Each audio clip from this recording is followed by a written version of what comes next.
Yo creo, Curiese, que este trabajo no empieza hoy, no ha empezado hoy, sino que lleváis años trabajando con el que haya estado, en este caso, en la corporación, pero trabajando desde un punto de vista propositivo, siempre, además, desde el diálogo, desde el consenso, desde la discrepancia, como no puede ser de otra manera, y desde ser exigentes.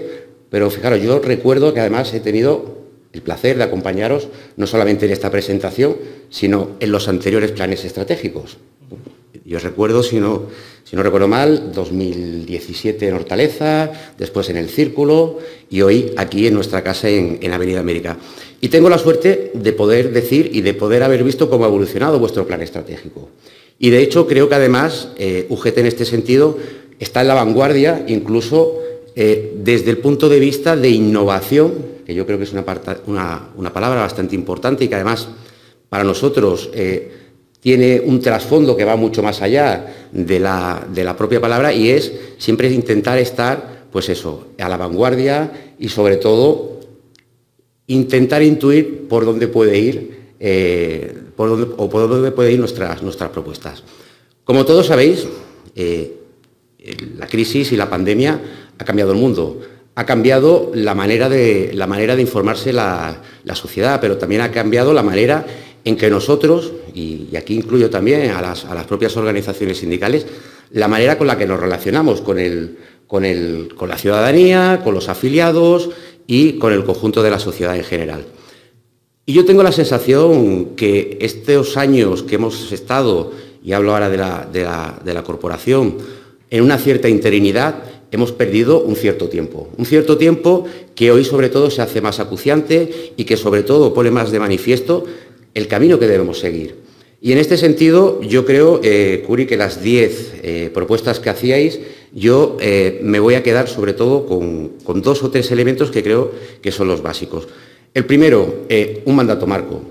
La ley, el mandato marco para nosotros, yo no voy a entrar si tiene que tener carácter de ley o no. Creo, y esta es una opinión bastante personal, que se dan las circunstancias para que tenga un rango de ley. Creo que después de mucho tiempo tenemos la posibilidad, o existe la posibilidad, desde una amplia mayoría de soporte, en este caso a la nueva dirección, de poder trabajarlo, además de buscar esos consensos en los propios grupos parlamentarios para darle un rango de ley, pero para nosotros por algo que es básico y fundamental, y es que os decía que podemos ser propositivos, pero también somos exigentes. Y la única manera de ser exigentes es saber qué reglas del juego vamos a utilizar. Y para nosotros esta es fundamental. Y como decía Curiese también, hay otro elemento que debe de ser, digamos, o debe de estar en el trasfondo de este mandato marco. Y es qué podemos hacer o qué elementos vamos a tener de control. Es decir, ya no solamente cuando haya cumplimiento, y hago sobre todo referencia a esos incumplimientos. Han salido algunos en materia de producción propia, etcétera. Queremos tener estos elementos de control. Segundo elemento que para nosotros es fundamental, lo decía antes, la innovación. Tenemos que innovar, tenemos que buscar otras maneras de llegar a ese público que además se alimenta o se informa desde diferentes vías y que debemos saber y ser lo suficientemente hábiles para poder segmentar y dar, a través de esta multicanalidad, que es el trasfondo que decíamos de estos nuevos espacios, estas nuevas maneras de comunicar, de ver cómo desde esa segmentación podemos llegar a los públicos objetivos, sin dejar a nadie atrás. No olvidemos que todo el mundo en esta etapa o en esta transición digital acelerada y además yo diría que incluso desbocada, no todo el mundo está en las mismas condiciones de poder acceder a todos los tipos de tecnología. Por tanto, desde lo público, pero sobre todo desde esta sensación de poder llegar a todos, yo creo que la innovación, tanto en contenidos como en nuevas maneras de comunicar, debe de estar presente en el día a día. Digitalización. Bueno, yo tengo otra parte por ahí, en ese apellido que me han puesto ahora de secretaría, la digitalización fundamental. Tenemos que ser más ágiles, tenemos que ser capaces también de, en nuestro día a día, implementar estos elementos que nos permitan ser más ágiles, sobre todo, pero además de poder llegar a más gente. Y fijaros, os enlazaré los 2 puntos. Para nosotros la innovación, pero sobre todo la digitalización, tiene que partir de una premisa. La primera, No queremos destrucción de empleo. Esto no tiene por qué significar, como estamos viendo en estos días, con los compañeros del BBVA o con los compañeros de la Caixa o con otros tantos sectores, donde esta aceleración de estos procesos digitales están comportando una destrucción de empleo brutal. Y digo brutal porque es que no tiene otra palabra. Y además con un sinsentido, como todos sois conscientes, de venir de una crisis financiera en la que además los recursos públicos, sobre todo, habían servido para algo que es rescatar, y digo rescatar, a las entidades financieras, sobre todo las cajas, pero también los bancos. Por tanto, para nosotros, que sea un empleo, o sea, que la digitalización y la innovación conlleven un sostenimiento del empleo, o mejor dicho, que no se destruya empleo, y que además el que quede y el que se pueda crear sea de calidad, para nosotros es fundamental. Internacionalización, por supuesto. Hablábamos antes de cómo conseguir un liderazgo. Hablábamos del liderazgo en España, pero podemos hablar del liderazgo en el mundo. La globalización nos lleva a esto. Y fijaros, el otro día, cuando tenía la ocasión de venir para acá, creo que era el domingo en el AVE, y venía preparando un poco la intervención, hablaba con Fer, si no recuerdo mal, y decía, claro, hoy tenemos un sistema de emisión, y hablo del canal 24 horas, que efectivamente se retransmite a otros países, sobre todo del LATAM, pero claro, los contenidos no están adaptados. Y ahí sí que coincido también con esa visión de 360, como tú situabas, porque evidentemente, y poníamos un ejemplo, al señor que está en Argentina o al señor que está en Estados Unidos o al señor que se alimenta de este canal, le puede parecer muy bien la información que damos, pero seguramente si no adaptamos los contenidos, como por ejemplo, y seguramente este es el más gráfico, el tiempo, pues está muy bien que pongamos en el canal de 24 horas el tiempo que va a hacer en Soria, pero seguramente a estas personas que nos están viendo desde estos puntos, seguramente no le interesa o no le interesará con la misma intensidad. Por tanto, yo creo que esta internacionalización debe llevar también consigo una cierta especialización, de dar no solamente lo que pasa aquí, sino además de ser suficientemente hábiles para atraer, en este caso, desde la lengua, contenidos que le pueden interesar a estas personas que nos ven desde otros ámbitos.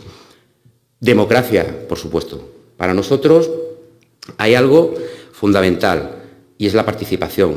La mejor manera de que sabemos hacerlo, en este caso los compañeros y compañeras de UGT, es, como os he dicho antes, desde la negociación, desde la lealtad, pero para eso requerimos una participación. Yo no sé si el modelo tiene que ser de las cadenas alemanas, yo no sé si tiene que ser un sistema de cogestión, pero sí que es verdad que el hecho de que exista una participación, en este caso de las organizaciones sindicales, y hablo en plural, es como mínimo para nosotros garantía de que allá donde nosotros estamos presentes siempre se puede conseguir más y mejores acuerdos, pues eso, desde la proximidad, desde la negociación. Y todo esto que he dicho antes, todos estos puntos, os lo voy a enlazar con algo que para nosotros también es fundamental. Aquí sí que casi que sería por deformación profesional, como sabéis algunos de vosotros, los últimos 5 años me ha tocado ser el tesorero de esta confederación y, por tanto, Tornero, financiación. Todo esto está muy bien, podemos tener grandes objetivos, seguramente podemos diseñar los mejores contenidos, pero el coche sin gasolina no anda. Y, por tanto, nosotros defenderemos también la financiación correcta de la corporación, porque sin ella seguramente no vamos a poder cumplir los otros objetivos. Y acabo con otra parte que para nosotros es fundamental.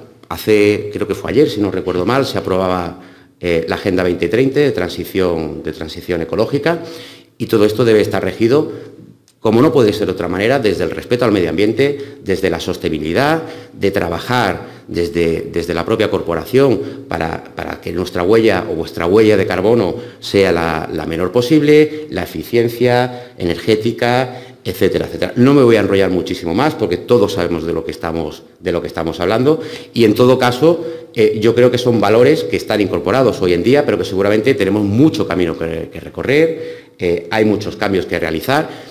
Lo vuelvo a enlazar, evidentemente hará falta financiación para poder acometerlos y, en todo caso, y con esto acabo, para nosotros, y así lo voy a situar, para nosotros es fundamental tener una radiotelevisión pública, de calidad, de contenidos, además, creo que lo decía muy bien Curi, de profundidad. Hoy en día La gente va a los titulares, va a la inmediatez. Nosotros seguimos pensando que los contenidos deben de ser de calidad. Se debe poder profundizar y tener el espacio y tiempo suficiente para poder abordarlos desde esa parte, digamos, de seriedad y sobre todo de credibilidad que yo creo que debe de recuperar los servicios públicos. Y acabo con una frase. Yo, como sabéis, soy de Málaga.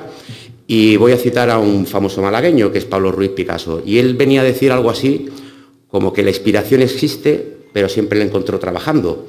Y yo nada más que añadiría a los compañeros y compañeras de UGT, siempre nos encontraréis trabajando a vuestro lado. Muchas gracias.